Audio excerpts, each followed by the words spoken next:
Greetings, everyone. That wasn't, I didn't feel no energy. Hold on. How y'all doing? Yes, that's a little bit better. How y'all feel? Y'all all right? How the food and everything doing? Oh, that's good. Y'all got a little wine? Y'all know? Amen. I got one in the bag. Amen. All I need is one. So thank you all for coming tonight to support and be a witness to Eden Arlene. She's a new artist. Well, she, amen.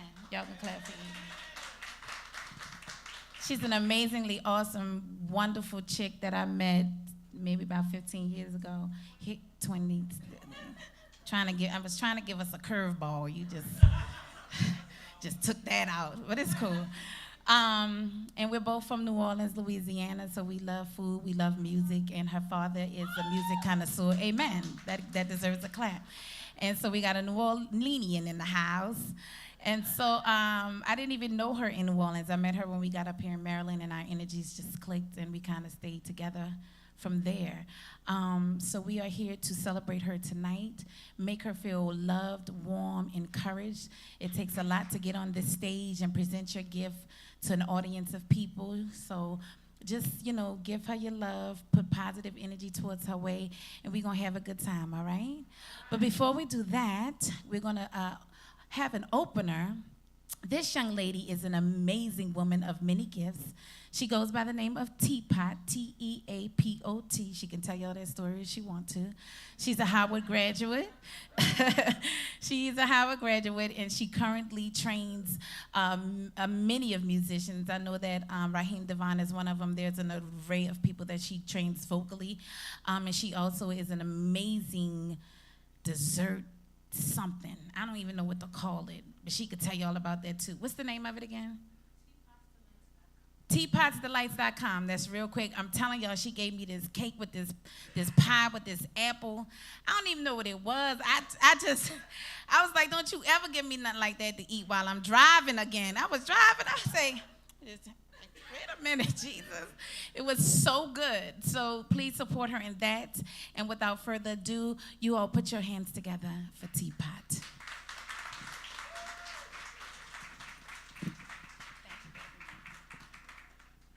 How y'all doing?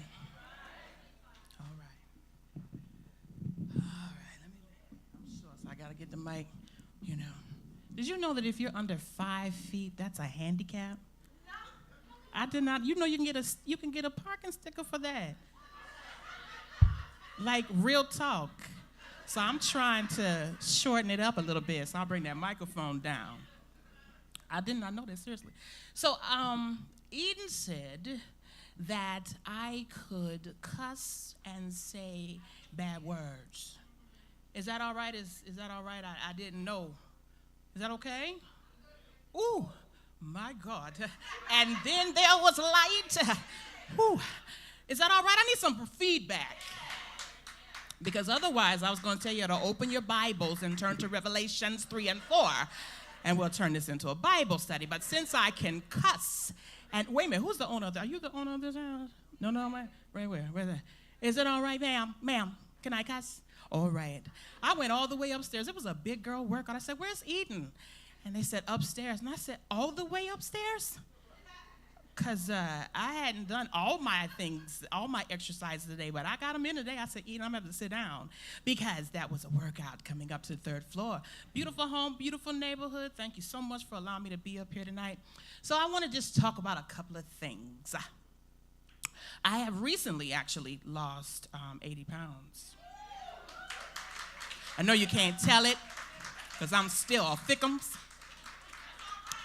but I lost it. Amen. That's all right. And, I'm going to tell you something. I also just broke up with my boyfriend, too, unfortunately. But, sometimes it can be the keys to your cage.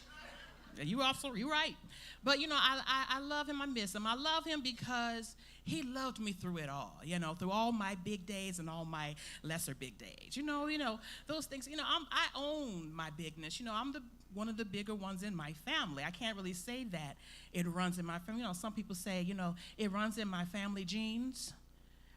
That didn't really happen with me. I told those people, yeah, it ran in your family jeans, your family shirt, your family socks. It's just running all over you. But I own it, and he loved me through that thing. When I was tying my shoes on the side, that when you can't really,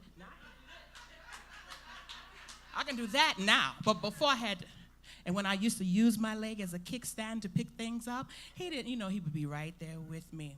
Or, the thing that I love the most about him is that he used to rub my belly like he was going to get 3 wishes out of me. That was my favorite thing about him. But I tell you, we broke up. It was a couple of things, but one of the main things is that, okay, here comes the cuss words. But one of the main things was he didn't like to eat no pussy. And I had a problem with that. So I started treating him like he was a baby. I gave him a 3 a.m. pussy feeding. I just sat up on his face. You're going to get used to this because my thing is this. You want me to lick your dink-a-link? He had me licking that thing like it was a candy cane. Had me singing Christmas songs. It's beginning to look a lot like nigga must. Everywhere I go. Oh, and I was like, he would call me, but like, baby, you coming over tomorrow? I said, yeah, I'll be over there tomorrow. He said, it's dick sucking Eve. So we had to go ahead and break up. So I started dating this other guy, and I'll just use his initials because he had a girlfriend, and in case she's here or she has a friend that's here, I don't want to say his whole name. I'll just say it's Reggie. But so I started dating Reggie, and Reggie was a skinny guy. I like dating Reggie because when we came down the street, you knew we were coming. We looked like the number 10 coming down the street. It was wonderful dating Reggie. We just knew we had it all together. And it's something about, I don't know if any of you young ladies out there dated a skinny guy before? You know them, and you said, all right, them skinny guys will fill you up. Huh? Amen. Let me tell you something about Reggie, baby. Let me tell you something about him. When he first unleashed the beast, the room got dark. I said, well, is an eclipse in my room? Do I have night blindness? What is going on here? I looked outside my window to see if my neighbor's electricity and lights were still on. It was just him. I was like, oh, my God. I'm going to have to do Pilates and stretch and get my mind right. I didn't know what was going on, but I had to leave him alone, too, because he had that girlfriend. I'm just going to use his initials, Reggie. But, so I dated the next guy I dated. He was cute. He's real cute, actually, but his pillow talk was terrible. Oh, wait. I got to tell you this. One more thing about Reggie, because this actually really did happen. When he did unleash that beast, I actually kind of stopped speaking English. Like when I started, I said,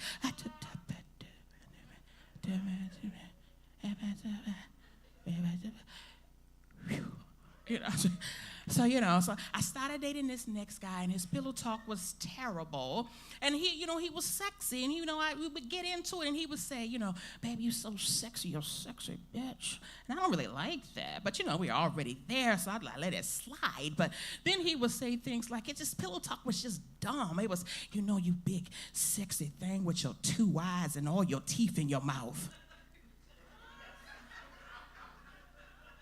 You sexy motherfucker with all your 10 fingers and your 10 toes.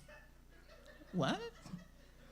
Nigga, what are you talking about? 2 job having, cake baking, singing every day. Oh, God, hair growing out your head. Nigga, what?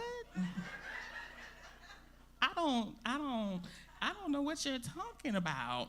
And then, I broke a rule of mine. I'm a big girl, and I don't typically date big guys. I don't really like big guys because I don't want to belly bounce with a big guy. So I don't typically date a big guy, but I thought I'd try it because, he was cute in the face, a little thicker in the waist. We was both coming in at the same time. My butt's coming in, his breasts are coming in. So I just thought, well, let me go ahead and try it. So we were, in the throes of things, The night went on. I like to say that when my mom's around. The night went on. And, his pillow talk was kind of all right. So he's on top, and he said, baby. I said, yes, daddy. Because a man likes it when you say it like that. Yes, daddy. And he said, baby. He said, grab my breast. And I said, and the whole world stopped. he stopped moving, and I stopped moving, and we just stood there and laid there for a second. And then I realized he was talking about grabbing my own breast. But his was dangling there, and I just didn't know. He was dangling like a participle. I didn't know what he was doing. So we had to break up. Couldn't do that anymore. Hurt his feelings. Sorry about that. So I started to go on, a dating site. I went on blackpeoplemeet.com, because it seemed simple enough for me. Black people meet, right? I met a lot of white guys, and I met a lot of African guys. And then you're not gonna like this, but this is actually what I was thinking when I was dating those not dating, but talking to those African guys. I'm like, I can't really do this. I don't do green card love, and I'm not sure if you got that package, that HIV and AIDS package. I just don't know. I mean, I lost 80 pounds, but I ain't trying to lose it that fast. So I had to leave that alone. I got on the site, and you meet all kinds on that site. I met this guy, and his picture was one thing, but his face was another. God above. And when we met, I'm old-fashioned. I like to meet my guys where mostly where you meet them, at the courthouse or the hospital or something, and so. When we met at the restaurant and he didn't look, I had to ask twice, are you sure it's you? And he was like, yeah. I was like, you look so different from your picture. So, we sat down and we were eating dinner, and I was thinking to myself, oh my God, how did I get here? Where did we go wrong? You know how my lashes are long, so I was looking but not looking, but looking, because I didn't want to really look him in the face. And then I said, oh, I know what I can do. I can just say, my mom's calling me. And so I just pretend, my mom's calling me. Yeah, I didn't hear your phone ring, but she has a special silent ring, and I really can't be out this late. It's kind of like past my curfew, so I'm probably just gonna have to go. And so, I went on and got up out of there. But my favorite guy not to date is the guy that smells to all hell. That stank of funk of feeling.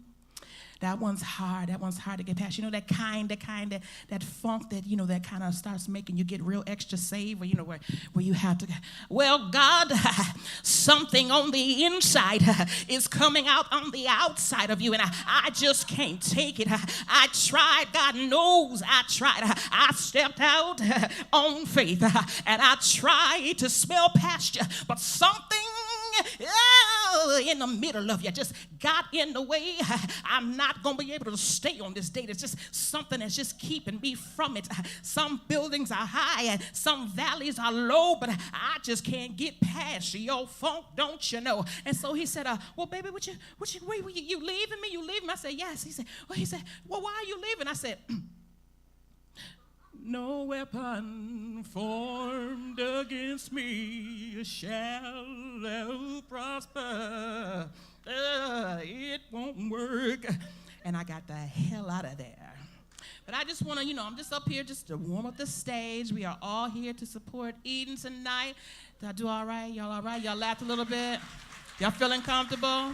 Okay, we're going to keep that going, that round going for this beautiful young lady. Side to side, you were the soldier now. 'Cause you're so fly, girl. You should come to my crib.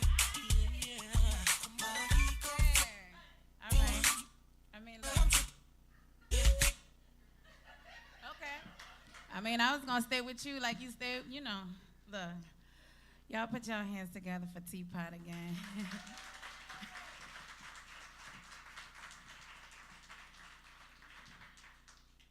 I knew you was funny. I didn't know quite everything. I've gone to Teapot we've exchanged before. She's just a funny chick. She funny on a regular though. Like she just could make you laugh. So thank you, Teapot, for warming us up. All right, y'all. Here we go.